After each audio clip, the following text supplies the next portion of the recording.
Irish rugby has always been rich in passion, but before the early 2000s, it lacked one thing: consistent success.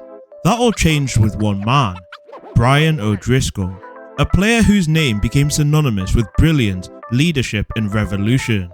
From his rise as a raw, talented youngster to captaining Ireland and leading them to Grand Slam glory, O'Driscoll didn't just change Irish rugby, he redefined it. But how exactly did he do it? How did this Dublin centre transform a struggling national team into world beaters? And how does his influence still shape the game today? Let's dive into the incredible career of Brian O'Driscoll, the man who revolutionised Irish rugby.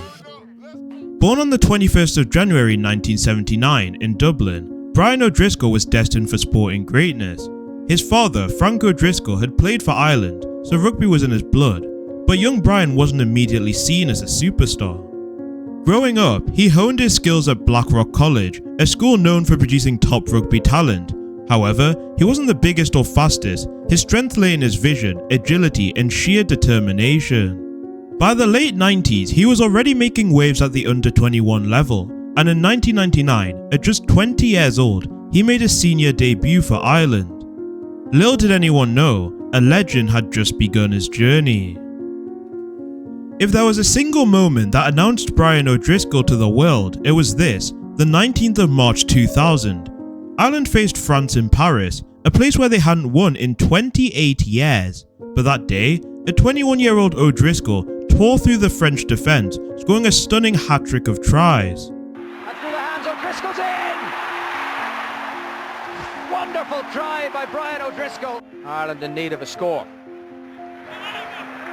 Foley. Stringer, O'Gara, Henderson on the burst again, supported inside by O'Driscoll! Ireland needed to score, Ireland have got the score, and once again it's Brian O'Driscoll. In, but picked up by O'Driscoll, here he goes again, Brian O'Driscoll is in for a magnificent hat-trick, what a try by Brian! The rugby world took notice. Ireland had a new talisman. O'Driscoll wasn't just another promising youngster, he was something special. By 2003, Brian O'Driscoll was handed the captain's armband, but this wasn't just about a title, it was about leading a rugby renaissance.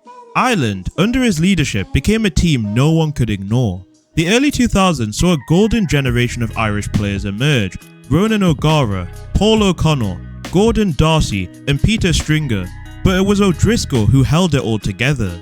Between 2001 and 2007, Ireland came agonisingly close to greatness. They finished runners-up in the Six Nations 4 times, often denied by narrow margins. But O'Driscoll's leadership never wavered.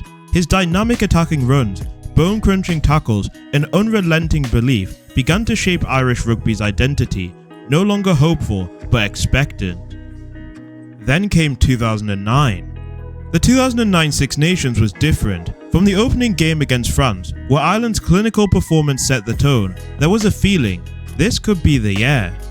O'Driscoll led by example, scoring crucial tries against England and Scotland. His leadership wasn't just vocal, it was physical, always delivering in the moments that mattered most.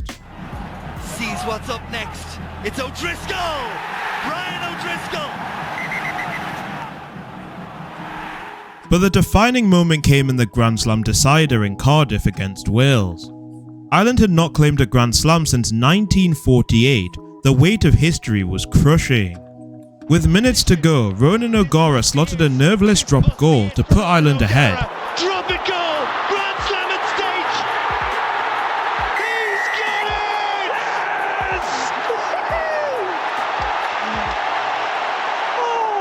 Would you believe that?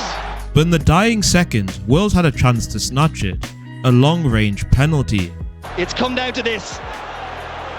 All the dreams and all the hopes and all the aspirations of this Irish Grand Slam effort on Stephen Jones making or not making this kick.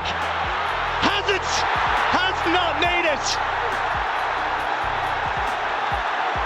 Touchdown. And it's Ireland's day. Yes! 61 years awaiting. How sweet this moment is. Ireland had done it. The Grand Slam was theirs. For Brian O'Driscoll, this was the crowning moment, vindication for years of near misses. he had led Ireland to rugby immortality. O'Driscoll wasn't just Ireland's hero, he was a global superstar, selected for 4 British and Irish Lions tours, starting with the 2001 tour of Australia, where he announced himself with an outstanding individual try in the first test victory at the Gabba in Brisbane. Terry injured in the first half, remember. This is O'Driscoll! He's gone through! Oh, he's going! O'Driscoll for the post!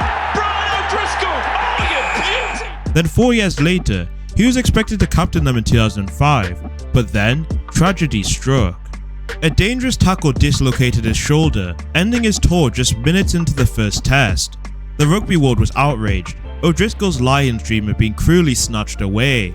He would be selected for a 3rd time as part of the 2009 British and Irish Lions tour to South Africa, being named an outside centre for the Lions in their first test against South Africa, where he made 2 assists.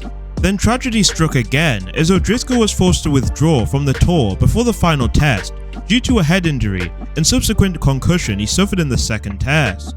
But O'Driscoll's story with the Lions wasn't over. In 2013, at the age of 34, he returned for one final tour. Though controversially dropped for the deciding test, his leadership and experience were pivotal. The Lions secured a famous series win. O'Driscoll's redemption was complete. By 2014, the end was near, but Brian O'Driscoll wasn't going quietly. Ireland's 2014 Six Nations campaign would become the perfect farewell. With Joe Schmidt at the helm, Ireland adopted a tactical, disciplined style, and O'Driscoll, even at 35, adapted seamlessly. He didn't rely on raw pace anymore, his rugby IQ did the talking. Ireland swept aside the competition, and once again, it came down to a final day decider in Paris against France. The same opponent he faced in his breakthrough hat-trick game. France came close, agonizingly close, but Ireland held firm. The final whistle blew. Ireland was Six Nations champions. O'Driscoll's final act on the international stage was lifting yet another trophy, walking off as a champion and a rugby legend. Fairy tale endings aren't just reserved for Hollywood films. This one happened in Paris, appropriately on St. Patrick's weekend. Ireland the champions, after an incredibly tense 22 points to 20 victory.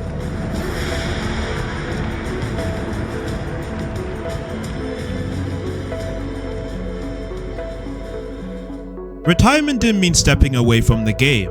O'Driscoll seamlessly transitioned into punditry, becoming one of rugby's sharpest analysts. His insight, humour and honesty have made him a fan favourite, and his influence on Irish rugby, it's everywhere. Today's Irish centres grew up idolising him. His impact isn't just in the record books, it's in every sidestep, every offload, every moment of brilliance we see in Irish rugby today. Brian O'Driscoll wasn't just a great player, he was a revolution. The 3-time Six Nations player of the tournament took Ireland from underdogs to champions, inspired generations, and left an unshakable mark on world rugby. Even today, his name still carries weight, because legends never fade. I'm especially grateful that they're here at a time when the rest of Ireland is focused on the final round of the Six Nations Rugby Tournament. And the last match of the legendary Brian O'Driscoll. With that all said and done, it's been your boy John Talks Rugby, and if you enjoyed this video, make sure to click on screen now to see the story of former Wales coach Warren Gatland. Thank you for watching, and I'll see you next time.